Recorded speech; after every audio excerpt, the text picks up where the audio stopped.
สบายดีและก็สวัสดีพ่อแม่พี่น้องเอฟซีบัวสิเป็นทางฝั่งลาวและก็ฝั่งไทยพี่น้องนะมาพบพ่ออีกแล้วพี่น้องกับหนุ่มบ้านนอกพเนจรนะพี่น้องกับมาพบพ่ออยู่ที่วันนี้อยู่ที่สยามพารากอนพี่น้องเนาะ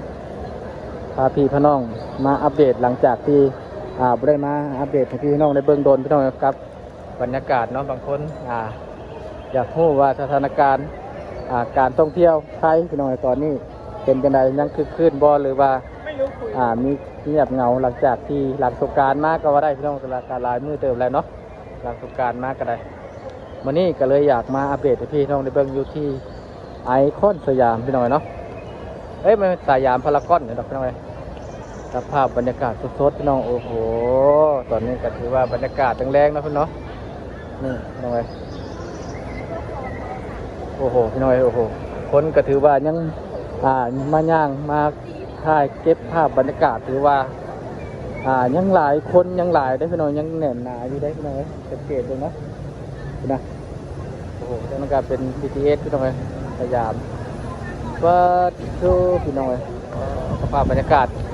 ตอนแรงๆน้องพี่น้องพาพี่พาน้องมาเบิ่งพี่น้อยสถานการณ์นักท่องเที่ยวอยู่ที่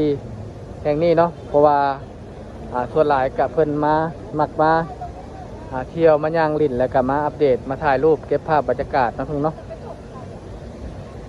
นี่แหละน้อยโอ้โหผู้ใดส่วนหลายก็เป็นนักท่องเที่ยวพี่น้องเนาะที่มาย่างลิ้นมาเที่ยวพี่น้องเนาะกับภาพบรรยากาศสดๆมาเบิ้งเนาะพี่น้องเนาะความเจริญของประเทศไทยพี่น้องเนาะนี่คือสิ่งที่อยากให้ผู้ใดที่ว่ายังไม่ได้มาเที่ยวก็สามารถมาเที่ยวได้พี่น้องเนาะโอ้โหพี่น้องนี่บรรยากาศตอนแรงๆพี่น้องเนาะ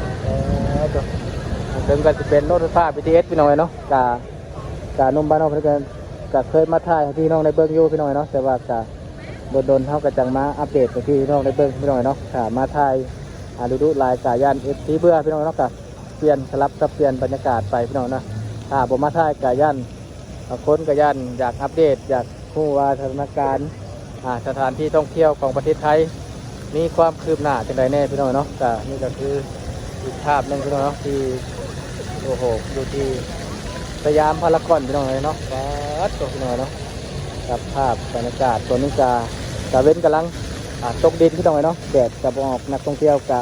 เริ่มมาย่างลิ้นมาถ่ายภาพบรรยากาศพี่น้องเนาะอยู่ที่สถานที่แห่งนี้พี่น้องสถานที่ท่องเที่ยวเนาะของหลายๆคนไทยมากก็ต้องบ่พลาดที่จะมาเก็บภาพบรรยากาศอยู่บริเวณแห่งนี้ก็ว่าได้พี่น้องเนาะสยามพารากอนพี่น้องเนาะโอ้โหน้อยตกถึงกับรถไฟแต่ละพี่น้อยเดี๋ยวเขาสิพาพี่น้องย่างลงไปเบื้องทางนั้นพี่น้อยทางนั้นกับที่นี่น้ำตกพี่น้อยนะว่ามีคนโอ้นี่มาเห็ดมาใหม่นะพี่น้องเนี่ยโอ้บริสังเกตพี่น้อยตอนนั้นบริมีได้พี่น้อยเนาะตอนนี้เห็ดมาใหม่นี่พี่น้อยเห็ดมาเพื่อให้นักท่องเที่ยวเนาะพี่น้องมาถ่ายรูปมาถ่ายภาพเก็บภาพบรรยากาศนะคุณเนาะโอ้โหถือว่าสวยงามพี่น้อยเนาะมีดอกอย่างทานตะวันแล้วก็ต้นในอย่างสารพัดพี่น้อยเนาะเนี่ยโอ้โหหลายคนก็อยากมาเก็บรูปเก็บภาพนะคุณเนาะกับบรรยากาศถือว่าเป็นลายดอกไม้ที่สวยงามก็ว่าได้พี่น้อยเนาะอันนี้พร้อมพี่น้อยสามารถผู้ใดอยากมาถ่ายรูปก็สามารถถ่ายได้ฟรีพี่น้องเลยเนาะโดยไม่ต้องเสียเงินพี่น้องอันนี้แหละเป็นสิ่งที่ทำให้นักท่องเที่ยวเนาะพี่น้องที่มาเที่ยวไทยแล้วก็ติดใจพี่น้องเนาะเพราะว่าประเทศไทยมีดีหลายๆอย่างพี่น้องเนาะเป็นสิ่งที่ก็ง่ายกับสถานที่กับเพิ่นกับปรับเปลี่ยนบรรยากาศไปเรื่อยๆพี่น้องเนาะตอนนี้ก็โอ้โหนี่ก็เปลี่ยนไม้ได้พี่น้องนี่เป็นไงแต่ก่อนบริงามปานนี้อันนี้เริ่มเห็ดงามเลยพี่น้องโอ้ยสุดยอดพี่น้องนี่แหละพี่น้องสิ่งที่มหัศจรรย์ก็ว่าได้พี่น้องเนาะส สถานที่ที่เก่าแต่ว่าเพิ่นก็ปรับเปลี่ยนใหม่ที่เพื่อที่จะดึงดูดนักท่องเที่ยวให้มาเบิ่งมาชมเนาะพี่น้องเพื่อบ่ให้นักท่องเที่ยวที่มาบ่เบื่อพี่น้องเนาะก็เปลี่ยนภาพเปลี่ยนแนวไปเรื่อยๆพี่น้องเนาะก็สามารถมาเที่ยวได้เรื่อยบ่เฮ็ดให้นักท่องเที่ยวเบื่อก็ว่าได้พี่น้องเนาะมาตัวพี่น้องเลยต้นไม้ดอกไม้เป็นอันนี้เป็นหากระปั๊บได้พี่น้องเลยมาช่วงนั้นบ่เห็นเนาะเพิ่งเนาะ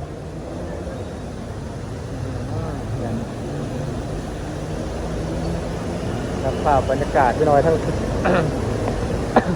ทั้งลุ่มก็จะเป็นถนนพี่น้อยเนาะรถแล่น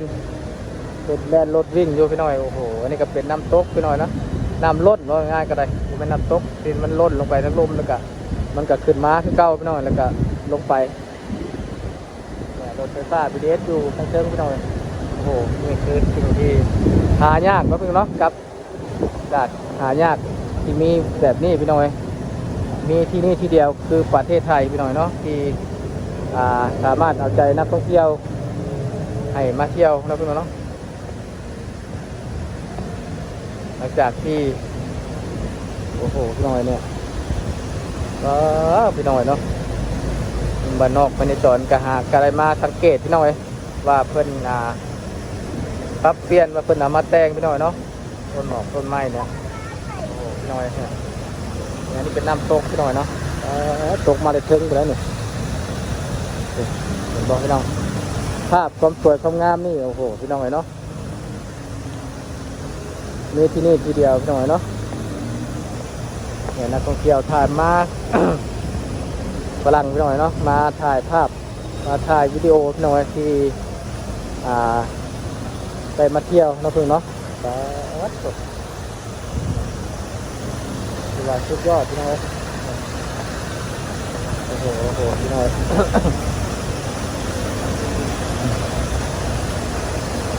นี่แหละเป็นสิ่งสำคัญพี่น้อยเนาะที่บ่ให้นักท่องเที่ยวนี่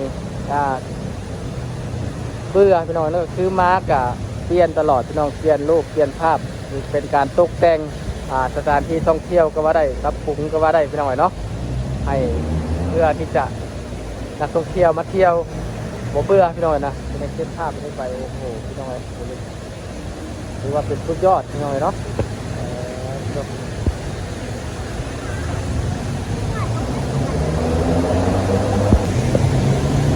โอ้โหพี่น้อยนะนี่ก็คือ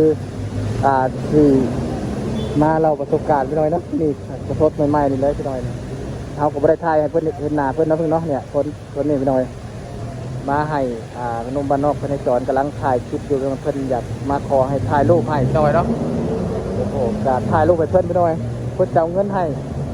พี่น้อยเนาะแต่ว่าเป็นน้ำใจของคนไทยแต่ว่านมบ้านนอกเพื่อนในจอนกับบ่เอาพี่น้อยเนาะเพราะว่าเอากับบ่ได้เฮ็ดอย่างให้เขามากมายพี่น้องเนาะครับแค่ถ่ายรูปให้ซื้อพี่น้องเนาะแต่ว่าเพิ่นจะเอาเงินให้ประมาณ100-200นี่แหละพี่น้องแต่ว่าหนุ่มบ้านนอกในจอนก็บ่เอาเนาะพี่น้องตัดถ่ายรูปให้เพิ่นชี้พี่น้องเนาะเพราะว่าเฮาก็บ่ได้อันนั้นพี่น้องเนาะก็ถือว่าเป็นน้ำใจพี่น้องเนาะเพิ่นมีให้เฮาก็ทำนี่เนาะพี่น้องเฮาก็บ่ได้เฮ็ดหน้าที่หยังมากมายก็ปฏิเสธเพิ่นไปพี่น้องก็ขอบคุณเพิ่นไปพี่น้องเนาะก็ถือว่านี่แหละพี่น้องคนไทยถือว่าใจดีดีได้พี่น้องโอ้โหพี่น้องเห็นแล้วก็ซึ่งน้ำใจนะเพื่อนเนาะที่นิดๆหน่อยๆเพื่อนกับมีน้ำใจให้ย่างหน่อยเพื่อนก็ขอบคุณก็ดีใจแล้วพี่น้องเนาะเขาก็เพราะว่าเขาก็บ่ได้เฮ็ดอีหยังมีแค่ถ่ายรูปพี่น้องเนาะเพื่อนก็เกี่ยวค่าตอบแทนให้เขาก็บ่เอาพี่น้องถือว่าสุดยอดเลยนะเพื่อนเนาะโอ้โหพี่น้องนี่แหละคนไทยนี่ใจดีพี่น้องเนาะใจดีหลายพี่น้อยเนาะกับเกือบทุกๆคนผู้แหละพี่น้อยเนาะที่มาอาศัยนี่อยู่ในประเทศไทยหรือว่ามาเที่ยวนี่แหละพี่น้อยเนาะเป็นอย่างนักท่องเที่ยวจังอยากมาเที่ยวก็คือหนึ่งก็คือหน้าท่องเที่ยวคนไทยใจดีพี่น้อยเนาะคนไทยนี่เอื้อเฟื้อคนไทยใจดีถือว่าสุดยอดพี่น้อยเนาะกับสิ่งที่ได้รับพี่น้อยเนาะกับนักท่องเที่ยวที่มาเที่ยวแล้วก็อยากมาเที่ยวอีกพี่น้อยนี่แหละเหตุผลของคนที่มักมาเที่ยวพี่น้อยเนาะหรือว่า สุดยอดอีหลีพี่น้อยครับบรรยากาศเนาะทุกเนาะโอ้โหนี่ก็ถือว่าสุดยอดพี่น้อยโอ้โหนี่แหละเนาะทุกเนาะก็เลยเนี่ยตอนนี้กำลังสิค่ำแล้วพี่น้อยกำลังสิมืดแล้วเนาะก็เลยอยากมาเก็บภาพบรรยากาศเนาะทุกเนาะเนี่ยโอ้โหคนก็ยังหลายเก่าพี่น้อยเนาะนี่แหละน้ำใจของคนไทยพี่น้อยเนาะที่ดึงดูดของนักท่องเที่ยวพี่น้อยเนาะสำหรับคลิปนี้ก็นมบ้านนอกจรก็จบสำนี้พี่น้อยนะคลิปหน้าก็พอกันใหม่เนาะสำหรับคลิปนี้ก็อย่าลืมพี่น้อยฝากกดไลค์กดแชร์คอมเมนต์เพื่อเป็นกำลังใจให้นมบ้านนอกจรนะพี่น้องคลิปหน้าพอกันใหม่สำหรับคลิปนี้สบายดีและก็สวัสดีครับ